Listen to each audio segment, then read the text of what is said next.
Hello students, welcome to education academy. मैं हूं दिनेश कुमार और आज हम लोग क्लास 12 का केमिस्ट्री स्टार्ट करेंगे। इसमें पहला चैप्टर है सॉलिड स्टेट। ओके, तो हम लोग बात कर रहे हैं सॉलिड स्टेट। ओके, तो इसमें जो सबसे पहले बात करेंगे हम लोग सॉलिड होता क्या है उसके बारे में डिस्कस करेंगे। ठीक है ना। Matter, we already know that matter can be classified into three states, that is solid, liquid and gas. Okay,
matter का तीन पार्ट है, सॉलिड, लिक्विड और गैस। वो हम लोग अभी देखे थे, है ना। सॉलिड में जो पार्टिकल्स है, that is atoms, molecules, ions, बहुत ही सामने सामने होते हैं, बहुत ही सामने सामने होते हैं, क्लोजली पैक्ड होते हैं। क्यों होते हैं?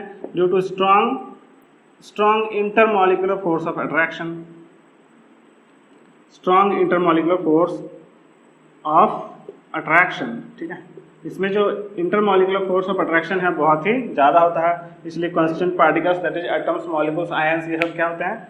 सामने सामने होते हैं। इसका जो म्यूचुअल अट्रैक्शन होता है ना, वो बहुत ही ज़्यादा होता है ना। स्केपिंग टेंडेंसी बहुत कम होता है, तो इसको हम लोग क्या बोलेंगे? Strong intermolecular force of attraction बहुत ही ज़्यादा होता है। ठीक है, इंटरमॉलिक्यूलर फोर्स मीन्स मॉलिक्यूल्स के बीच जो फोर्स लग रहा है। ओके, लिक्विड में थोड़ा सा कम होते हैं, गैस में बहुत ही कम होते हैं। स्केपिंग टेंडेंसी गैस में ज़्यादा होता है। तो हम लोग रीजन लिखना है, ये याद रखना है कि strong intermolecular force of attraction होते हैं किसमें? सॉलिड में। ओके, तो सॉलिड का डेफिनेशन लिखना चाहें तो क्या लिखेंगे? It is the part of matter, it is the part of matter in which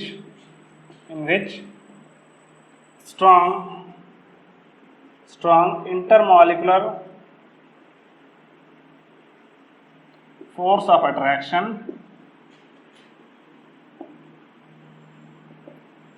acting between constituent particles. constituent particles means ये क्या क्या हो सकता है, एटम्स, मॉलिक्यूल्स और आयंस, ठीक है। ये मैटर का पार्ट है। सॉलिड क्या है, it is a part of matter in which strong intermolecular, यहाँ पे इंटरमोलिकुलर फोर्स कैसा होगा, स्ट्रॉन्ग होता है, इसके वजह से, है ना, कंस्टेंट पार्टिकल्स के बीच में, जिसकी वजह से सॉलिड जो है बहुत ही, कंस्टेंट पार्टिकल जो बहुत ही सामने सामने होते हैं, ठीक है। ये सॉलिड का डेफिनेशन हो गया। ओके, सॉलिड का क्या क्या कैरेक्टरिस्टिक्स है, कैसे पता चलेगा सॉलिड है। तो सॉलिड का क्या होता है, सॉलिड का जो है फिक्स वॉल्यूम होता है ना। जैसे ये सॉलिड है ना, जैसे ये मार्कर है, ये सॉलिड है, इसका मतलब क्या है, इसका वॉल्यूम हम लोग निकाल सकते हैं, ठीक है। ये इसका फिक्स शेप है ना, सिलेंड्रिकल शेप का है तो सिलेंड्रिकल बोल सकते हैं। मतलब कोई ना कोई फिक्स शेप होगा और कोई ना कोई मतलब हमेशा फिक्स वॉल्यूम होगा, ठीक है। और साथ ही साथ ये रिजिड होगा। रिजिड मीन्स इसको हम लोग आसानी से तोड़ नहीं सकते हैं, है ना, ये रिजिड है, ठीक है। तो ये सब इसका कैरेक्टरिस्टिक्स है। तो पहला है, they have definite mass, volume and shape, clear है ना। मास भी फिक्स होगा, वॉल्यूम भी फिक्स होगा और शेप भी फिक्स होगा, ठीक है।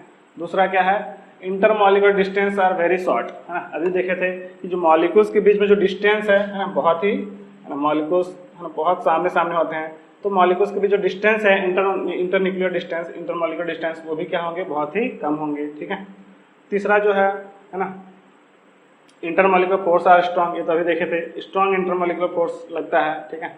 और नेक्स्ट जो है ना, they are constituent particles, that is atoms, molecules और ions have fixed position and can only oscillate about their mean position, ठीक है। जो भी कंस्टिट्यूएंट पार्टिकल्स है वो फिक्स पोजीशन पे होते हैं, है ना, वो रैंडम मोशन नहीं करता, लाइक लिक्विड और गैस। लिक्विड में भी फ्लो होता है, फ्लो ऑफ लिक्विड होता है, लेकिन सॉलिड में ऐसा नहीं होता है।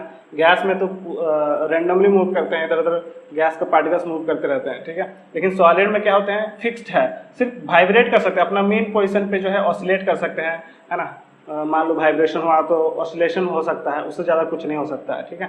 वही लिखा, their constituent particles have fixed position, fix position होगा, and can only oscillate about their mean position, okay. और they are incompressible and rigid, यही बताए थे, ये इनकम्प्रेसिबल, इसको हम लोग आसानी से कंप्रेस नहीं कर सकते हैं, और ये क्या होते हैं, रिजिड होते हैं, ठीक है। Incompressible and rigid, okay. ये सब जो है कैरेक्टरिस्टिक था सॉलिड का। ओके, तो नेक्स्ट हम लोग बात करते हैं क्लासिफिकेशन ऑफ सॉलिड्स, ठीक है। सॉलिड्स का कितना सारा टाइप्स होता है, ठीक है। तो सॉलिड को जो है मेनली हम लोग दो भाग में डिवाइड करते हैं, ठीक है। एक होता है क्रिस्टलाइन सॉलिड, ठीक है, और दूसरा होता है एमरफस सॉलिड, एमरफस सॉलिड, ठीक है। Crystalline solid and amorphous solid, दो टाइप का हम लोग पास सॉलिड है ना। क्रिस्टलाइन सॉलिड किसको बोलेंगे, है ना, इसको हम लोग ट्रू सॉलिड भी बोलते हैं, और इसको ट्रू सॉलिड, ठीक है। इसको और एक नाम से जानते हैं स्यूडो सॉलिड, स्यूडो सॉलिड, और इसी को हम लोग सुपर कूल्ड लिक्विड भी बोलते हैं, सुपर कूल्ड लिक्विड। मतलब बहुत ज़्यादा कूलिंग करने से ये लिक्विड की तरह बिहेव करने लगेगा, ठीक है। क्रिस्टलाइन सॉलिड, एमरफस सॉलिड, है ना, दो टाइप का सॉलिड है ना। बेसिकली सॉलिड हम लोग के अराउंड में बहुत सारा सॉलिड्स है, मार्कर सॉलिड है, हम लोग घर में जो बेंच यूज करते हैं वो सॉलिड है, बहुत सारा चीज़, सब कुछ लगभग सॉलिड से, है ना, बना हुआ है, ठीक है। तो है ना, उसमें भी दो टाइप का सॉलिड हो सकता है, एक क्रिस्टलाइन और एक एमरफस। क्रिस्टलाइन सॉलिड क्या है, एमरफस सॉलिड क्या है, वो हम लोग समझते हैं, ठीक है। सिंपल बात है, क्रिस्टलाइन सॉलिड में रेगुलर अरेंजमेंट होता है कंस्टिट्यूएंट पार्टिकल्स का, है ना। मतलब कोई भी सॉलिड है तो बहुत सारे छोटे छोटे पार्टिकल्स से मिलकर बना होता है ना, उसको हम लोग बोलते हैं कंस्टिट्यूएंट पार्टिकल्स। जैसे कि एटम्स हो सकते हैं, जैसे ये जो मार्कर है बहुत सारे छोटे छोटे पार्टिकल्स से मिलकर बना होगा, उसको हम लोग एटम्स या मॉलिक्यूल्स या आयंस कुछ भी बोल सकते हैं, है ना, डिपेंड करता है किस टाइप का मैटर है, ठीक है। तो एटम्स, मॉलिक्यूल्स, आयंस हो सकते हैं, ठीक है। तो क्रिस्टलाइन सॉलिड और एमरफस सॉलिड में, है ना, क्या डिफरेंस है वो समझते हैं। क्रिस्टलाइन सॉलिड में क्या होता है, रेगुलर अरेंजमेंट होता है, रेगुलर अरेंजमेंट ऑफ किसका, कंस्टिट्यूएंट पार्टिकल्स। कंस्टिट्यूएंट पार्टिकल्स का क्या होता है, रेगुलर अरेंजमेंट होता है। ठीक है, किस तरह से? ठीक है, जैसे कि हम लोग एक एग्जाम्पल लेते हैं, है ना, घर का। घर में जो नमक यूज़ करते हैं हम लोग NaCl, है ना, कॉमन सॉल्ट। ठीक है, NaCl। ठीक है, तो NaCl एक छोटा सा नमक लेंगे, इतना छोटा सा, तो उसमें बहुत सारा NaCl मॉलिक्यूल होंगे, बहुत सारे छोटे छोटे मॉलिक्यूल से मिलकर बने होंगे। ठीक है, हर एक मॉलिक्यूल का फार्मूला जो होगा NaCl होगा, मतलब एक Na होगा, एक Cl होगा, मतलब एक Na प्लस होगा, एक Cl माइनस होगा। NaCl किससे बनता है? Na प्लस और Cl माइनस से। ठीक है, एक Na प्लस और एक Cl माइनस मिला होगा तब NaCl बना होगा। तो एक छोटा सा नमक लेंगे तो उसमें जो है किस तरीके से अरेंज होता है?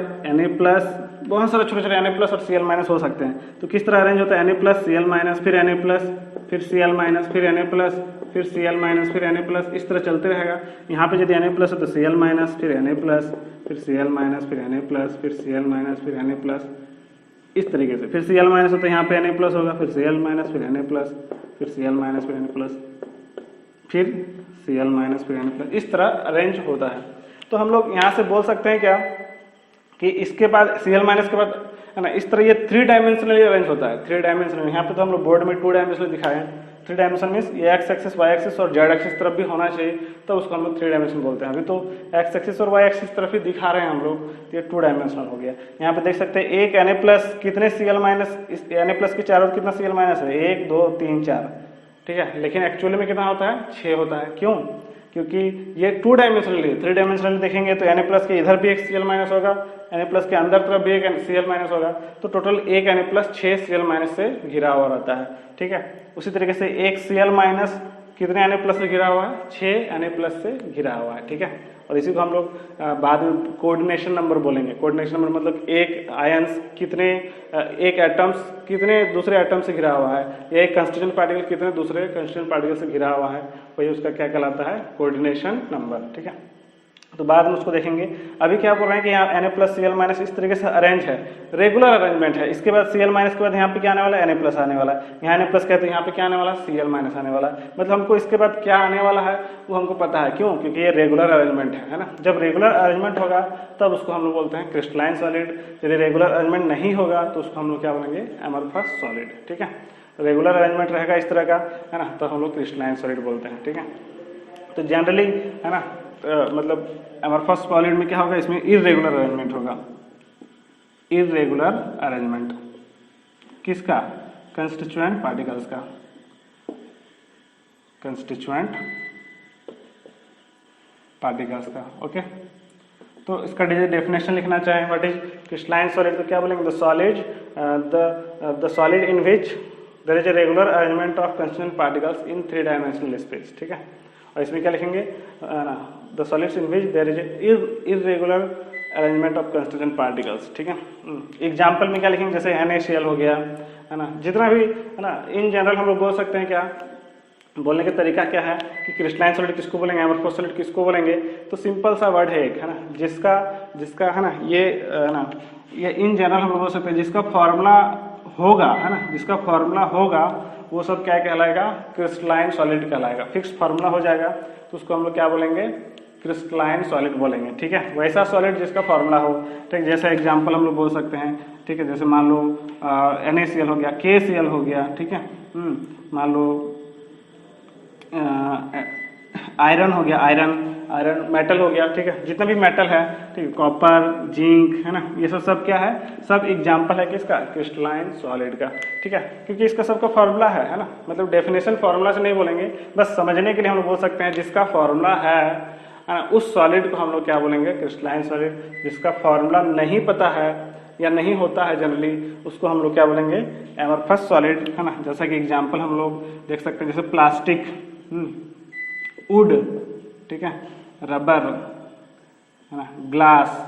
ठीक है, ये सब क्या है? ये सब जो है क्या कहलाता है? एमरफस सॉलिड कहलाता है। ठीक है ना। इन जनरल इसके सब कोई फार्मूला नहीं पता हम लोग को। ठीक है, प्लास्टिक ये सब जो है ना, पॉलीमर होता है। ठीक है, पॉलीमर जितना भी है, जितना भी पॉली वर्ड स्टार्ट होगा, है ना, वो सब जो है क्या होते हैं? एमरफस सॉलिड होते हैं। ठीक है, तो याद रखना है, पॉलीमर जितना भी है सबका सब क्या होते हैं? एमरफस सॉलिड होते हैं। पॉलीथीन, पॉलीयूरेथीन, जितना भी आएगा पॉली वर्ड से, सबका सब एमरफस सॉलिड होगा।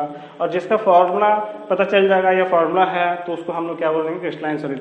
जैसे कि एग्जांपल H2O आइस ले सकते हैं हम लोग, है ना, जो हम लोग आइस यूज़ करते हैं घर में, ठीक है, उसका फार्मूला भी H2 ही होगा, क्योंकि वो वाटर से ही है ना बना हुआ होता है, ठीक है। वाटर को हम लोग सॉलिडिफाई कर देंगे तो वो आइस बन जाएगा, उसका भी फार्मूला H2 होगा। जिसका फार्मूला है देयरफॉर इसको हम लोग क्या बोलेंगे, क्रिस्टलाइन सॉलिड। इसमें रेगुलर अरेंजमेंट होता है, इसलिए इसको क्रिस्टलाइन सॉलिड बोला जाता है। क्रिस्टलाइन सॉलिड में क्या होता है, रेगुलर अरेंजमेंट होता है किसका, कंस्टिट्यूएंट पार्टिकल्स का, ठीक है। इन जनरल जिसका फार्मूला होता है वो सब रेगुलर अरेंज ही रहता है, ठीक है। इसलिए हम लोग याद रखने के लिए क्या बोल सकते हैं, जिसका फार्मूला है वो क्रिस्टलाइन सॉलिड है। जिसका फार्मूला नहीं पता है या नहीं होता है उसको हम लोग एमरफस सॉलिड बोलेंगे। सिर्फ पॉलीमर को ध्यान रखना है, पॉलीमर का हम लोग बड़ा बिग फार्मूला होता है, लेकिन फिर भी उसको हम लोग एमरफस सॉलिड बोलेंगे, ठीक है। जितना भी पॉली वर्ड से स्टार्ट होगा सबका सब क्या होगा, एमरफस सॉलिड होगा, ठीक है। ओके, तो ये था क्रिस्टलाइन सॉलिड। इसका हम लोग डिफरेंस भी देख लेते हैं, ठीक है। ओके, तो नेक्स्ट हम लोग बात करते हैं difference between crystalline solid and amorphous solid, है ना। क्रिस्टलाइन सॉलिड एमरफस सॉलिड में क्या डिफरेंस है, तो हम लोग यहाँ पे डिफरेंस इधर लिख देते हैं क्रिस्टलाइन सॉलिड, ठीक है, और इधर लिख देते हैं हम लोग एमरफस सॉलिड, ठीक है। तो बोर्ड के एग्जाम पॉइंट से ये जो है इम्पोर्टेंट है, ठीक है। तो हम लोग जो है बोर्ड और जेई दोनों कवर करेंगे, ठीक है। तो ये जो है पहला। ओके, तो हम लोग यहाँ पे डिफरेंस देखते हैं, है ना, क्रिस्टलाइन सॉलिड और एमरफस सॉलिड में, है ना। When there is a regular arrangement of constant particles, अभी देखे थे, यदि कांस्टेंट पार्टिकल्स का रेगुलर अरेंजमेंट होगा तो उसको हम लोग क्या बोलते हैं, क्रिस्टलाइन सॉलिड, और इर्रेगुलर अरेंजमेंट होगा, ठीक है, तो हम लोग क्या बोलेंगे इसको, एमरफस सॉलिड, ठीक है। They have long range order, long range order means बहुत दूर तक Na+Cl- जैसे चलते रहेगा, लॉन्ग रेंज है, मतलब इसके बाद भी क्या आने वाला है, बहुत लंबा सा रेंज चलता है, ठीक है। लेकिन एमरफस में क्या है, एमरफस में ऐसा नहीं होता है, ठीक है। लॉन्ग रेंज मतलब क्या, Na+Cl- ये बहुत दूर तक चलते रहता है, इसलिए इसको हम लोग बोलते हैं लॉन्ग रेंज ऑर्डर। इसका they give sharp cut, sharp cut means जब हम लोग क्रिस्टलाइन सॉलिड को कट करते हैं नाइफ से तो वो शार्प स्मूथ कट देता है, ठीक है। लेकिन एमरफस सॉलिड को जब कट करते हैं तो वो स्मूथ कट नहीं देता है, रफ कट देता है, okay. They are anisotropic in nature, है ना, एनाइसोट्रोपिक नेचर का होता है, और ये क्या होता है, आइसोट्रोपिक नेचर का होता है। एनाइसोट्रोपिक क्या होता है अभी हम लोग सीखेंगे, है ना, समझेंगे डिटेल से। सिर्फ अभी जानना है कि एनाइसोट्रोपिक होता है और ये क्या होता है, आइसोट्रोपिक नेचर का होता है, ओके। ओके, तो हम लोग बात करते हैं next. They have fixed melting point, they do not have fixed melting point. हम लोग जानते हैं कि जो H2 है आइस, उसका मेल्टिंग पॉइंट कितना होता है, 0 डिग्री सेल्सियस, ठीक है। जब हम आइस को 0 डिग्री सेल्सियस पर रखते हैं तो वो मेल्ट होके लिक्विड में कन्वर्ट हो जाता है, ठीक है। लेकिन हम लोग जब लेते हैं ग्लास का लेते हैं, या सपोज कैंडल लेते हैं, है ना, मोमबत्ती जिसको बोलते हैं, ठीक है। जब उसको हम लोग वो सॉलिड फॉर्म में रहता है, लेकिन जब वो पिघलता है तो वो कोई फिक्स टेम्परेचर पर पिघलता नहीं है, मतलब वो शार्प मेल्टिंग पॉइंट उसका नहीं होता है, मतलब सब जो है एक साथ पिघलेगा ऐसा जरूरी नहीं। कोई पिघल गया है तो कोई अभी बिल्कुल सॉलिड फॉर्म में है, ठीक है। लेकिन जब हम लोग आइस का बात करते हैं तो लगभग सब पार्ट जो है एक साथ पिघलना स्टार्ट हो जाता है 0 डिग्री सेल्सियस में, ठीक है। तो हम लोग क्या बोल सकते हैं कि इसका जो है फिक्स्ड मेल्टिंग पॉइंट है, इसका जो है फिक्स्ड मेल्टिंग पॉइंट नहीं होता है, मेल्टिंग पॉइंट वेरी कर सकता है, ठीक है। दे आर ट्रू सॉलिड्स, इसको हम जानते हैं, इसको ट्रू सॉलिड्स बोला जाता है। इसको स्यूडो सॉलिड्स और सुपर कूल्ड लिक्विड्स बोला जाता है। सुपर कूल्ड जैसे ग्लास, कांच, है ना, ग्लास जो है, कांच जो है, वो उसको हम लोग कूल करके वो लिक्विड फॉर्म में भी कन्वर्ट कर सकते हैं, ठीक है। ऐसा देखे होगा कि जो डोर्स, है ना, डोर्स या फिर जो विंडो में जो लगाया हुआ ग्लास होते हैं वो बहुत दिन के बाद जो है नीचे तरफ थिकर मोटा हो जाता है, ऊपर तरफ पतला हो जाता है, ठीक है। ऐसा क्यों होता है, ड्यू टू ग्रेविटी, ग्रेविटी की वजह से जो है वो, है ना, फ्लो करता है। फ्लो करता है मतलब जैसा कि एक छोटा सा और एग्जांपल देते हैं, बस में जो बहुत पुराना यदि बस है ना, तो उसका जो विंडो सब में जो ग्लास लगा रहता है वो, है ना, खुलता नहीं अच्छे से, है ना, ग्लास वाला, क्योंकि बहुत नीचे तरफ जो है टाइट हो जाता है। टाइट इसलिए हो जाता है क्योंकि नीचे तरफ मोटा हो जाता है, वो जो है फ्लो करता है, और फ्लो होते होते, है ना, इसका जो शेप है वो ऐसा हो जाता है। मतलब पहले यदि ऐसा था विंडो का थिकनेस इस तरह था, ठीक है। बाद में बहुत दिन के बाद क्या होता है कि फ्लो होते होते ऐसा हो जाता है, ठीक है। मतलब इधर तो थिकर हो जाता है और इधर क्या होता है, थिनर। उसकी वजह से ये यदि मोटा हो गया नीचे वाला पार्ट तो वो खिसकता नहीं है, ठीक है। इसलिए इसको क्या बोला जाता है, सुपर कूल्ड लिक्विड्स बोला जाता है। सुपर कूल्ड लिक्विड क्यों बोलते हैं, क्योंकि ये बहुत दिन बाद या बहुत स्लोली ही जो है वो क्या होता है, लिक्विड में लिक्विड जैसा फ्लो होता है, ठीक है, इसलिए इसको सुपर कूल्ड लिक्विड भी बोलते हैं। ठीक है, इसमें एग्जांपल है NaCl, KCl, ये सब एग्जांपल्स हैं। ठीक है, क्रिस्टलाइन सॉलिड का, एमोर्फस सॉलिड का ग्लास, प्लास्टिक, वुड, रबर अभी बताए थे दोनों का। यदि याद रखने का तरीका यदि जानना है तो इसका फॉर्मूला होगा और इसका फॉर्मूला नहीं होगा, ऐसा हम लोग याद रख सकते हैं। ठीक है, ओके, तो ये था दोनों में डिफरेंस। अब हम लोग बात करते हैं आइसोट्रॉपिक एंड एनआइसोट्रॉपिक सब्सटेंस। ठीक है, आइसोट्रॉपिक क्या होते हैं और एनआइसोट्रॉपिक सब्सटेंस क्या होते हैं। ठीक है, यहाँ से है ना, यदि हम लोग बात करते हैं क्रिस्टलाइन सॉलिड का हम लोग बात करते हैं। ठीक है, तो क्रिस्टलाइन सॉलिड में क्या होता है, रेगुलर अरेंजमेंट होता है। ठीक है, मतलब यहाँ ए है, कोई पार्टिकल ए है तो यहाँ पे क्या होगा बी, फिर क्या होगा ए, फिर क्या होगा बी, फिर क्या होगा ए, फिर क्या होगा बी, इस तरह अरेंज होता है। ठीक है, जैसे Na+Cl- वाला एग्जाम्पल ले सकते हैं। यहाँ ए है तो यहाँ बी होगा, फिर ए होगा, फिर यहाँ पे बी होगा, फिर यहाँ पे ए होगा, ऐसा बी होगा, फिर ए होगा। यहाँ पे बी है तो यहाँ पे ए होगा, फिर बी होगा, फिर ए होगा। इस तरीके से हम लोग इसको अरेंज कर सकते हैं। ठीक है, अब यहाँ पे देखेंगे जैसा कि यहाँ पे ये अरेंज किया हुआ है, ये ए है, ये बी है, ए है, बी है, ए है, बी है, ए है, बी है, इस तरह हम लोग देख सकते हैं। ठीक है, ये रेगुलर अरेंजमेंट है कांस्टेंट पार्टिकल्स का। ओके, अब हम लोग क्रिस्टलाइन सॉलिड में जो है रेगुलर अरेंजमेंट होने की वजह से, ठीक है, इसका जो है नेचर है वो डिफरेंट डायरेक्शन में डिफरेंट हो सकता है। ठीक है, मतलब क्या है, यदि हम लोग इस डायरेक्शन में मूव करते हैं तो कैसा पार्टिकल्स नज़र आ रहा है, ए बी, इस तरह का पार्टिकल्स का नेचर नज़र आ रहा है। लेकिन हम लोग इस डायरेक्शन में मूव करते हैं, इस डायरेक्शन में देखेंगे तो ए इस तरह का नेचर दिख रहा है। ठीक है, मतलब अब प्रॉपर्टी जो है, यदि कोई फिजिकल प्रॉपर्टी इसका पार्टिकल्स पे डिपेंड कर रहा है ना, पार्टिकल्स का अरेंजमेंट पे डिपेंड कर रहा है, तो वो जो है अलग अलग डायरेक्शन पे अलग अलग होगा। यदि इस डायरेक्शन में हम लोग बात करेंगे, इस डायरेक्शन में तो ए बी नेचर का है, इस डायरेक्शन में देखेंगे तो ए नेचर का है। ठीक है, जैसे हम लोग जानते हैं physical property like conductivity, electrical conductivity है ना। इलेक्ट्रिकल कंडक्टिविटी क्या होता है, फ्लो ऑफ कंडक्ट मतलब फ्लो ऑफ इलेक्ट्रॉन, जितना फ्लो ज़्यादा होगा उतना ज़्यादा कंडक्टेंस होगा। ठीक है, तो यदि वो सिर्फ ए टाइप पे डिपेंड करेगा, मान लो थोड़ी देर के लिए बात करते हैं कि कंडक्टिविटी ए टाइप पे डिपेंड कर रहा है, तो ए टाइप में इधर जो है ए टाइप का क्या है, ए टाइप का पार्टिकल्स इधर बहुत ज़्यादा है, तो इस डायरेक्शन में कंडक्टिविटी बहुत ज़्यादा होगा। लेकिन इस डायरेक्शन में देखेंगे तो ए बी भी बीच में आ जा रहा है, इसका मतलब इस डायरेक्शन में कंडक्टिविटी उतना अच्छा नहीं होगा। ओके, तो फिजिकल प्रॉपर्टी हो गया, जैसे कंडक्टिविटी हो गया, रिफ्रैक्टिव इंडेक्स हो गया, ये सब जो है फिजिकल प्रॉपर्टी कहलाएगा। तो अलग अलग डायरेक्शन में अलग अलग होगा। ठीक है, यानी क्रिस्टलाइन सॉलिड में क्या होता है, रेगुलर अरेंजमेंट होने की वजह से फिजिकल प्रॉपर्टीज क्या होगा, फिजिकल प्रॉपर्टीज जो है, फिजिकल प्रॉपर्टीज लाइक है ना are different in different direction. Physical property क्या होगा, डिफरेंट होगा अलग अलग डायरेक्शन में। ठीक है, इन डिफरेंट डायरेक्शन। ठीक है, तो यदि फिजिकल प्रॉपर्टी डिफरेंट है डिफरेंट डायरेक्शन में, तब इसको हम लोग क्या बोलते हैं, इसको बोलते हैं ठीक है, एनआइसोट्रॉपिक सब्सटेंस। ठीक है, एनआइसोट्रॉपिक सब्सटेंस क्या होते हैं, जिसका फिजिकल प्रॉपर्टी जो है वो डिफरेंट होगा, है ना, डिफरेंट होगा डिफरेंट डायरेक्शन में, है ना, इन डिफरेंट, दो बार लिख लीजिए। ठीक है, physical properties are different in different direction. ठीक है, यदि सेम हो जाता है, अलग अलग डायरेक्शन में सेम हो जाएगा, तब उसको बोलते हैं हम लोग आइसो। आइसो मतलब ही समझना क्या है, सेम। आइसो मतलब समझना क्या है, सेम।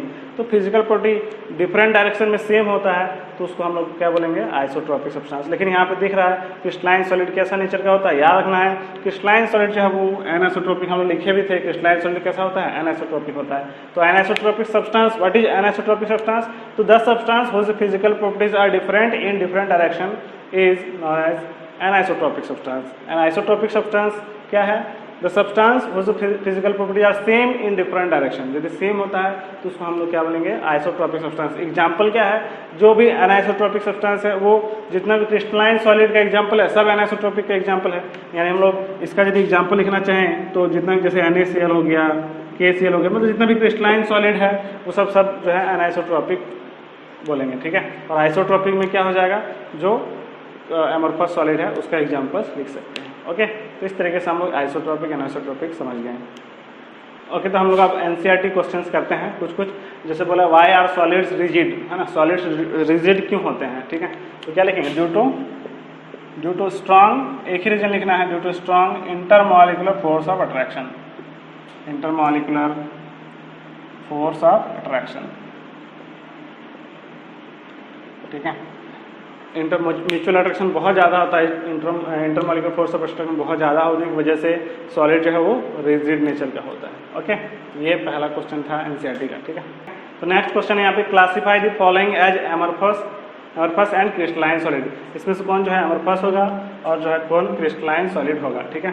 तो एमरफस सॉलिड क्रिस्टलाइन सॉलिड में हम लोग डिफरेंस देख चुके हैं। एमरफस सॉलिड फिर से एक बार याद करते हैं, क्रिस्टलाइन सॉलिड किसको, तो जिसका फॉर्मूला होगा, पहचानने का तरीका क्या है, जिसका फॉर्मूला होगा वो क्रिस्टलाइन सॉलिड है, जिसका फॉर्मूला नहीं होगा वो क्या होगा, एमरफस सॉलिड होगा, ठीक है। तो सबसे पहले पॉली है ना, और देखे भी थे एमरफस में जो पॉली वर्ड आता था, पॉली है ना, जैसे ही पॉली आ गया तो क्या हो गया ये हो गया एमरफस, ठीक है। नेप्थलीन का फॉर्मूला होता है, ठीक है। तो हम लोग इसको क्या बोल देंगे, हम लोग ये डबल बेंजीन को हम नेप्थलीन बोलते हैं, तो यहाँ पे ये क्या हो जाएगा, क्रिस्टलाइन सॉलिड, ठीक है। बेंजोइक एसिड, ये फॉर्मूला पता है हम लोग का इसका, ये क्या हो जाएगा, क्रिस्टलाइन सॉलिड। टेफ्लॉन भी एक पॉलीमर है, ठीक है, पॉलीमर है, देयरफॉर ये क्या हो जाएगा तब, एमरफस सॉलिड, ठीक है। पोटासियम नाइट्रेट यानी KNO3, पोटासियम नाइट्रेट क्या हो जाएगा, तो फॉर्मूला पता है, यानी क्या हो जाएगा, क्रिस्टलाइन सॉलिड, ठीक है। सेलोफेन भी क्या है, इसका फॉर्मूला तो नहीं पता, इसलिए हम लोग के एक मेम्ब्रेन होता है, सेलोफेन एक मेम्ब्रेन है, ठीक है। तो ये क्या हो जाएगा, amorphous solid. Polyvinyl, poly word आ गया तो यहाँ पे फिर से क्या हो जाएगा, एमरफस सॉलिड, ठीक है। फाइबर ग्लास का कोई फॉर्मूला नहीं है, एमरफस सॉलिड। कॉपर का फॉर्मूला पता है Cu, ठीक है, ये क्या हो जाएगा तब, क्रिस्टलाइन सॉलिड। ओके, तो इस तरीके से हम लोग एमरफस क्रिस्टलाइन का डिफरेंस देख सकते हैं, ठीक है। ओके, द नेक्स्ट क्वेश्चन है, why is glass considered a super cooled liquid. Glass को हम लोग सुपर कूल्ड लिक्विड क्यों बोलते हैं, तो अभी बताए थे कि ग्लास हैज टेंडेंसी, है ना, glass has tendency to flow like liquid, है ना, glass has tendency to flow like liquid के जैसा ये फ्लो करता है। अभी बताए थे बस वाला एग्जांपल, जो फ्लो करते करते नीचे तक थिकर हो जाता है और ऊपर में थिनर रहता है, इसलिए इसको क्या बोला जाता है, सुपर कूल्ड लिक्विड बोला जाता है। ओके, नेक्स्ट क्वेश्चन है, refractive index of a solid is observe to have the same value along all direction, comment on the nature of this solid, would it show cleavage property, ठीक है।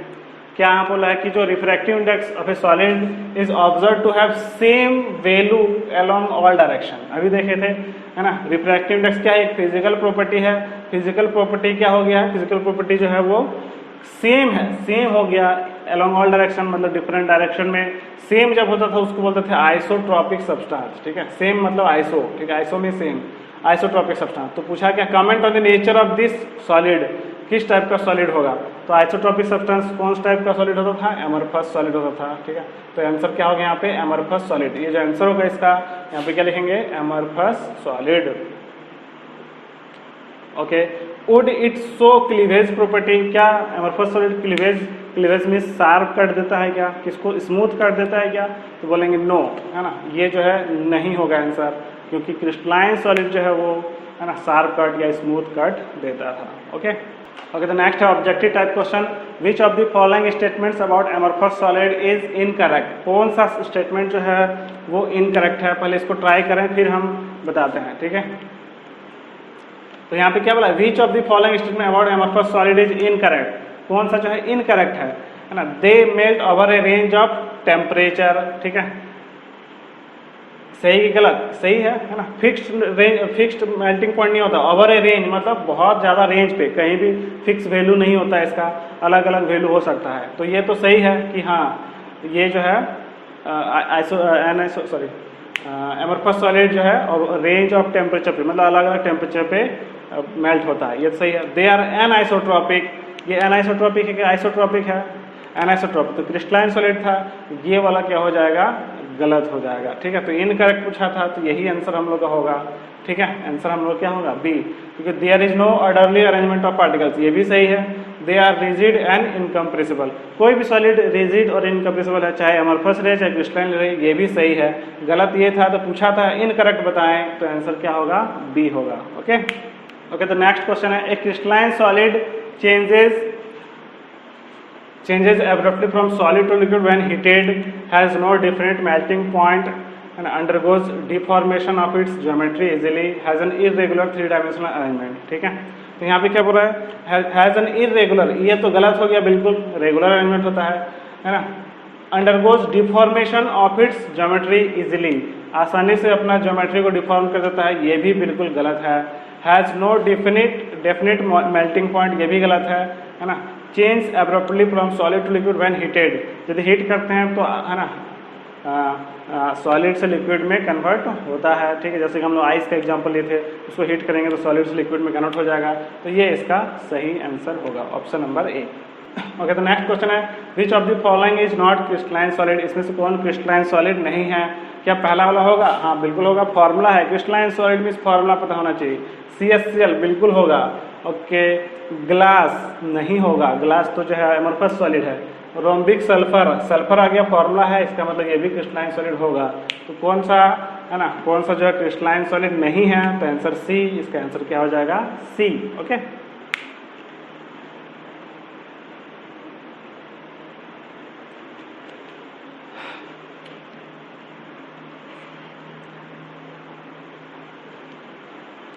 Okay. तो next है integer type question, है ना। अब JEE में है ना इंटीजर टाइप क्वेश्चन भी पूछा जाता है, इसलिए हम लोग इंटीजर टाइप क्वेश्चन भी यहाँ पे प्रैक्टिस करते चलेंगे। ओके, यहाँ पे क्या बोला, how many of the following are amorphous solids, इसमें से कौन कौन जो है वो एमोर्फस सॉलिड है, ठीक है। तो यहाँ पे इंटीजर टाइप में 1 2 3 4 इस टाइप से लिखना रहता है, ठीक है। तो यहाँ पे क्या है, कितना जो है यहाँ पे एमोर्फस सॉलिड है, तो यहाँ पे क्या लिखेंगे, ड्राई आइस। ड्राई आइस का फॉर्मूला क्या होता है ना, सॉलिड CO2 को हम लोग ड्राई आइस बोलते हैं, ठीक है। सॉलिड CO2 को क्या बोलते हैं हम लोग, ड्राई आइस, ठीक है। ओके, ये क्या होगा तब, ये तो है क्रिस्टलाइन सॉलिड हो गया, ठीक है, क्योंकि इसका फॉर्मूला है, ये तो फॉर्मूला दिख रहा है, ये भी क्रिस्टलाइन हो गया। ओके, ग्रेफाइट का फॉर्मूला होता है, ये भी क्या हो गया, क्रिस्टलाइन सॉलिड हो गया है। ग्लास एमोर्फस सॉलिड हो गया, है ना। ओके, SiC, इसका भी फॉर्मूला दिख रहा था, ये भी क्रिस्टलाइन सॉलिड हो गया। रबर, ये भी क्या है, एमोर्फस सॉलिड है। प्लास्टिक, ये सब एग्जाम्पल हम लोग पहले कर चुके हैं, तो 3 यहाँ पे आया, तो इसका जो आंसर होगा वो क्या हो जाएगा, आंसर यहाँ पे क्या होगा, 3। ओके, तो आंसर 3 हो जाएगा। ओके, तो इस तरीके से हम लोग आज यहीं पर रखते हैं।